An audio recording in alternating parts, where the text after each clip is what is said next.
Okay students, so today we will start with our sixth part of content writing MCQ.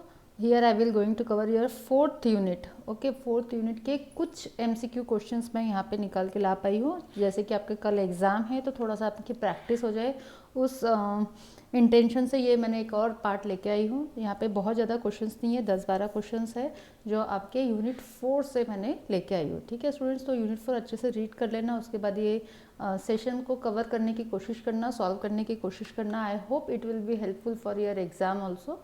So let's start with our session.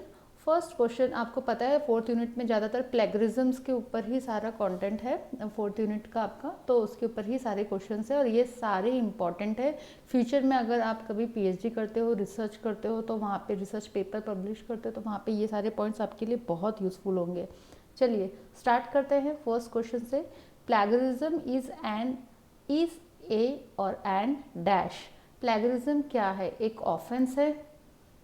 Plagiarism एक offence है, एक review है, एक agreement है, या plagiarism is a writing. ठीक है, तो ध्यान रखो कि इसका करेक्ट आंसर है A, that is plagiarism is an offence. Plagiarism यानी क्या होता है स्टूडेंट्स, मैंने क्लास में आपको समझाई थी कि अगर आप किसी का कंटेंट चोरी करते हो, सेम चीज़ अगर आप कॉपी करते हो और उसको क्रेडिट नहीं देते हो, ठीक है, अगर आपने उसको क्रेडिट दिया और फिर उसका कंटेंट उठाए तो कोई प्रॉब्लम नहीं है, बट अगर आपने उसको बिना क्रेडिट दिए अपने नाम पे दूसरे का कंटेंट पब्लिश करते हो तो दैट इज़ एन ऑफेंस। ठीक है स्टूडेंट्स, ये चीज़ ध्यान रखना है। कभी भी अगर हम कंटेंट बनाते हैं, कंटेंट राइटिंग करो या आप कोई ब्लॉगिंग या ऐसा कुछ भी वीडियो बनाते हो, आप किसी दूसरे के वीडियो से कोई चीज़ ले रहे हो तो वहाँ पे उसको क्रेडिट देना ज़रूरी है। स्टूडेंट, साथ साथ में आप लोगों से एक बात और बोलना है कि अगर आपको सेशन पसंद आता है तो सेशन आप लाइक करते जाइए। स्टूडेंट, आपकी रिक्वेस्ट तो बहुत आती है कि मैडम इसका सेशन ला दो, उसका सेशन ला दो, लेकिन आप लोग एक तो चैनल सब्सक्राइब नहीं करते और दूसरा आप लाइक नहीं करते। ठीक है, तो लाइक नहीं करने के कारण क्या होता है ना, मोटिवेशन नहीं, इच्छा नहीं होती है करने की। ऐसा लगता है क्यों अपना इतना टाइम वेस्ट करना है, क्यों इतनी मेहनत करना है स्टूडेंट्स के लिए, क्लास में तो पढ़ा के हो चुका है ऑलरेडी। ठीक है स्टूडेंट, तो थोड़ा सा एक लाइक करने में क्या ही जाता है, अगर पसंद आ रहा है तो लाइक करो, नहीं पसंद आ रहा है तो डिसलाइक करो, वो भी चलेगा। ठीक है, लेकिन करो तो कुछ, इन्हें दिखाओ तो कि हाँ भाई आप लोग देख रहे हो सेशन, आपको पसंद आ रहा है नहीं आ रहा है, पता तो चले चीज़ें। चलिए नेक्स्ट क्वेश्चन देखते हैं। What is the meaning of the word plagiarism? Plagiarism word का मतलब क्या होता है? Sharing and downloading content from the internet for free, visiting libraries to study और learn anything, stealing or copying another's work and representing it as one's own, purchasing expensive book। देखो book खरीदना plagiarism नहीं कहलाता है, visiting libraries plagiarism नहीं कहलाता है, share करना, डाउनलोड करना कंटेंट इंटरनेट से फ्री में, that is not plagiarism. Plagiarism अभी मैंने फर्स्ट क्वेश्चन में बताई थी, क्या होता है? चोरी करना या कॉपी, दूसरे के काम को अगर आप चोरी करते हो या कॉपी करते हो और दिखाते हो कि ये काम मेरा किया हुआ है, मैंने ये काम किया हूँ या ये चीज़ें मैंने बनाया हूँ, तो that is known as plagiarism. ठीक है, next point is, yes, the correct answer is C. Next question is, copying a few lines from one of Shakespeare's work without giving credit to him could be considered। अगर आप Shakespeare के किसी work से कोई चीज़ copy कर रहे हो और आप उसको क्रेडिट नहीं दे रहे हो तो इसे क्या कहेंगे? कॉपीराइट वायोलेशन, प्लेगरिज्म, थेफ्ट और पायरेसी। ठीक है, क्या कहेंगे इसको? तो यस, द करेक्ट, अभी मैंने आपको इसका मीनिंग समझाई थी, the correct answer is plagiarism. Copyright violation नहीं कहते हैं इसको, इसे कहते हैं plagiarism. Next question is, what is the main reason people misusing the advantage of the internet? ठीक है, क्या मेन कारण है जिसके कारण इंटरनेट के एडवांटेज को लोग क्या कर रहे हैं? मिसयूज कर रहे हैं। To gain knowledge and become literate, ये तो अच्छा काम था, अगर ये करते तो बात ही नहीं थी, तो ये तो इसका करेक्ट आंसर नहीं हो सकता है। मिसयूज वाले वर्ड का सोचना है हमने। To type a topic in the browser and get search result, ये भी नहीं होगा।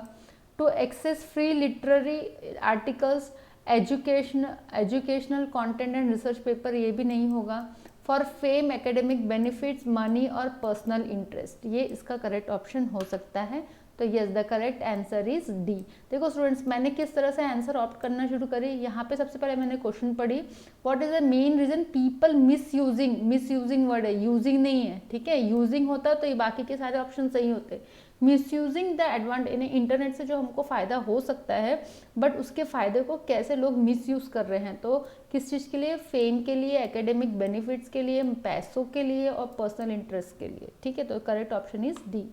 Question number 5, why is using plagiarise content for personal gain considered unethical. अगर आप प्लेगराइज कॉन्टेंट यानी इधर उधर से चोरी किया हुआ, उठाया हुआ कॉन्टेंट अगर आप खुद के पर्सनल गेन के लिए यूज करते हो तो इसे अनएथिकल क्यों कहा जाता है, इसे अनएथिकल क्यों कहा जाता है? Because it increases our chances of getting a better education, नहीं।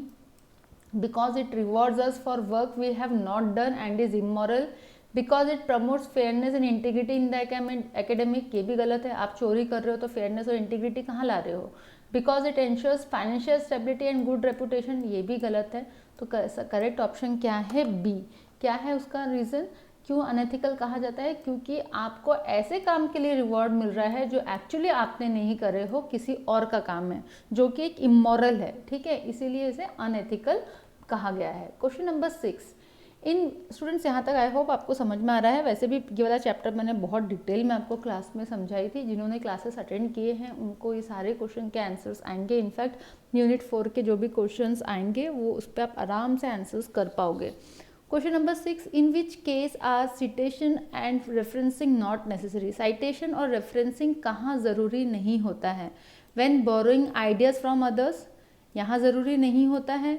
When information is a common knowledge, यहाँ ज़रूरी नहीं होता है। When quoting extensively from a source, यहाँ ज़रूरी नहीं होता है। या when referencing online articles, यहाँ कहाँ ज़रूरी नहीं होता है? In which case it is not necessary, ठीक है। इन विच केस कहाँ हमको साइटेशन देना ज़रूरी नहीं है? The correct answer is B, when information is a common knowledge. अगर स्टूडेंट्स ध्यान रखना, अगर आप किसी के दूसरे के आइडियाज़ ले रहे हो तो वहाँ ज़रूरी होता है कि आप उसका साइटेशन दो, ठीक है।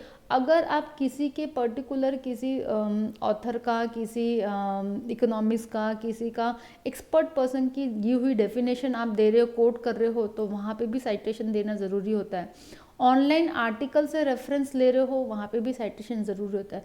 लेकिन अगर आप कोई कॉमन नॉलेज, एक कोई कॉमन सा नॉलेज अगर आप शेयर कर रहे हो तो वहाँ पे साइटेशन देने की ज़रूरत नहीं होती।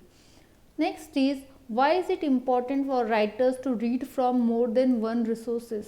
क्यों, जब हम कोई कंटेंट राइट करते हैं तो क्यों ऐसा ज़रूरी होता है कि हमको एक से ज़्यादा जगह से पढ़ना, रिसोर्सेज पढ़ने चाहिए? टू रिसोर्सेज मतलब 2-3 जगह से बुक्स पढ़ के फिर रिसोर्सेज बनाने चाहिए, कंटेंट बनाना चाहिए। To broaden knowledge and understanding, ताकि आप अपने नॉलेज और अंडरस्टैंडिंग को ब्रॉड कर सको। To limit the sources of information, to rely on a single perspective और to save time in research. तो करेक्ट आंसर है A, that is to broaden. आप जितना ज़्यादा बुक से पढ़ के कॉन्टेंट बनाओगे तो उतना ही आपका नॉलेज बढ़ेगा और अंडरस्टैंडिंग बढ़ेगी। Next is, why is it important to monitor your content after it is posted. आपने पोस्ट करने के बाद भी आपको बीच बीच में अपने कॉन्टेंट को मॉनिटर करते रहना पड़ता है, ये क्यों ज़रूरी है? To track changes in content popularity, आपका कंटेंट कितना पॉपुलर हो रहा है वो देखने के लिए। To protect against content theft, to find plagiarise content online और टू इंक्रीज बिजनेस रेपुटेशन। तो करेक्ट आंसर है B, to protect against content theft. यानी बहुत सारे जन आपके कंटेंट की चोरी कर सकते हैं, तो वो प्रोटेक्ट करने के लिए आपको बीच बीच में ध्यान देना ज़रूरी है। Next question is, what is the purpose of using plagiarism checker tools. Plagiarism checker tools का पर्पज़ क्या है, क्यों उसको यूज़ किया जाता है? To ensure the content is original and plagiarism free, to compare writing with existing publications, to rewrite sentences with different sources, to detect duplicate sources on the web. तो correct option is A, to ensure the content is original and plagiarism free.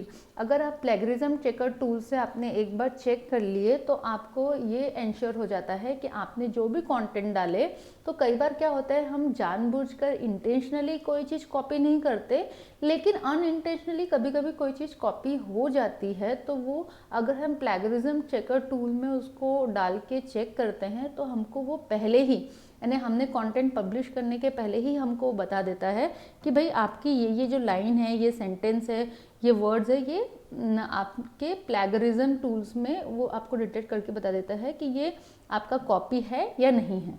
और अगर नहीं है तो okay करता है तो वो आपको चेंज करने के लिए बोलता है, ठीक है। Next and the last question is what should you do to prevent plagiarism and be an ethical person.